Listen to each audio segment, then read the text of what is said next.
হা দেন তাহলে সবগুলি পাবেন, আর যদি না দেন তাহলে কোনোটাই পাবেন না। তারা অঙ্গীকার করছে, স্বীকার করছে যে 5% তারা রাখবেন নারীদের জন্য, রাখছে। প্রথম এটা ওদের মুখ দিয়ে প্রথম বাড়িছে, জুলাই সনদ করতে হবে, হ্যান করতে হবে, ত্যান করতে হবে। কই তারা? মাসুদ কামাল, আপনার কাছে আসি। এখানে একটা বড় অংশের আলোচনা গত 1.5 বছর ধরে ছিল আসলে মৌলিক পরিবর্তন রাষ্ট্রের ব্যবস্থায় কিভাবে হবে, ক্ষমতার ভারসাম্য কিভাবে আসবে, সেগুলো নিয়ে অনেক আলাপ আলোচনার পরে এই সময় নির্বাচনের আগে সে সংস্কারের আলাপটাকে অনেকটাই চাপা পড়েছে, নাকি সেটা আসলে নির্বাচন বা গণভোট বলুন এই সব কিছুর মধ্যে আসলে সুপ্ত হয়ে আছে, যেটা নির্বাচনের পরে আবারও গুরুত্ব পাবে? সংস্কারের বিষয়গুলো না দৃশ্যত একটু চাপাই পড়ে গেছে। দৃশ্য চাপ পড়ে গেছে মানে আসলে বিএনপি অথবা জামাত যাদের কি বলেন, এদেরকে জিজ্ঞাসা করতে হচ্ছে যে হা ভোট নিয়ে আপনি কী ভাবছেন, না ভোট নিয়ে আপনি কী ভাবছেন। মানে জিজ্ঞাসা করলে তারা একটা জবাব দিচ্ছে, বাট তারা যে স্বতঃস্ফূর্তভাবে স্বতঃপ্রণোদিতভাবে এটা নিয়ে কিছু একটা বলবে তা কিন্তু বলছে না। এই না বলার পেছনে তাদের রাজনীতিটা আছে। আবার অন্যদিকে আমরা যদি জুলাই সনদের কথা বলি, সংস্কার মানে তো জুলাই সনদ আকারে যেটা আসছে, সবাই যেটা সিগনেচার টিগনেচার করছে, এটা নিয়ে তারা কে কতটা আন্তরিক এটা নিয়ে আমার একটু সন্দেহ আছে।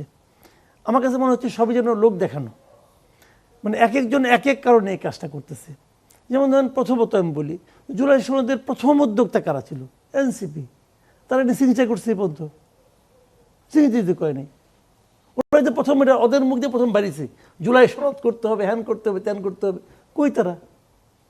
আবার ধরেন যারা সিগনেচার করছে, তারা ওইখানে সিগনেচার করছে, এতদিন ধরে মিটিং করছে, মিটিংয়ে তারা অঙ্গীকার করছে, স্বীকার করছে যে 5% তারা রাখবেন নারীদের জন্য, রাখছে। রাখছে বলেন, হ্যাঁ, একজন রাখছে 0%, একজন 3 কত জানি সামথিং % রাখছে।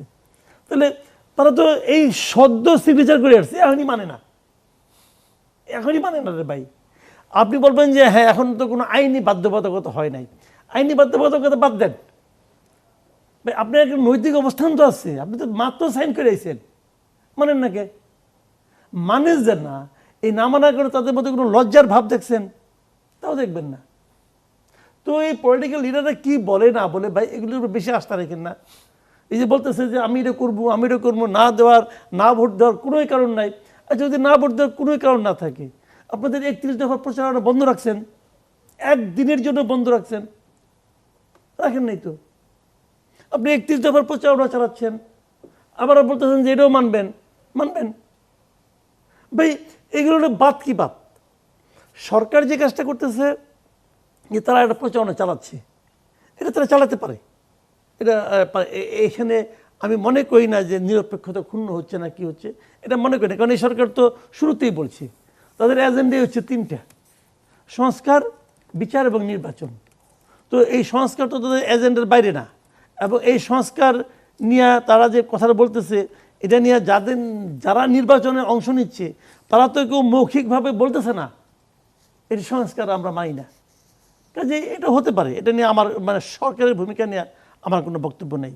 আমার যেটা বক্তব্য সেটা হলো যে হানার জন্য যে অপশনগুলি, যে প্যাকেজগুলি করা হয়েছে, সরকার একটা মাঝখানে বিজ্ঞাপন দেখলাম, এই এই এই এই এই থাকবে, আপনি যদি সবগুলি পাবেন, যদি হা দেন তাহলে সবগুলি পাবেন, আর যদি না দেন তাহলে কোনোটাই পাবেন না। হা দেন তাহলে সবগুলি পাবেন, আর যদি না দেন তাহলে কোনোটাই পাবেন না। এই যে বক্তব্যটা সরকারে, এইটা আমার কাছে কনফিউজিং মনে হয়। মানে না দিলে কোনোটাই পাবেন না, এটা ওনারা কী করে বলে? কারণ পরবর্তী যে গভর্নমেন্ট আসবে, ধরো আমি ধরি হাইপোথেটিক্যালি, এটা নিয়ে আবার কেউ খুশি হবেন না, বেজার হবেন না। এই যে ওদের যে 31 দফা, এই সংস্কারের অনেকগুলি কিন্তু 31 দফার মধ্যে আছে। তাহলে না দিলে আমি পাবো না, আপনি এটা কী করে বললেন? আমি তো পাইতেও পারি, অনেকগুলো আমি পাইতে পারি। 31 দফার সঙ্গে তো এই সংস্কারের যে একেবারে যোজন যোজন দূরত্ব তা তো না রে ভাই, অনেক দফায় আছে, এখানেও আছে, এখানেও আছে। তো যখন আপনি মানুষকে ভয় দেখাচ্ছেন যে না দিলে আপনি কোনোটাই পাবেন না, এ কথা তো সত্য না। না দেওয়ার পরেও আমি অনেকগুলি পাবো, অনেকগুলি পাবো। আবার হা দেওয়ার পরে অনেক ঝামেলা হইতে পারে।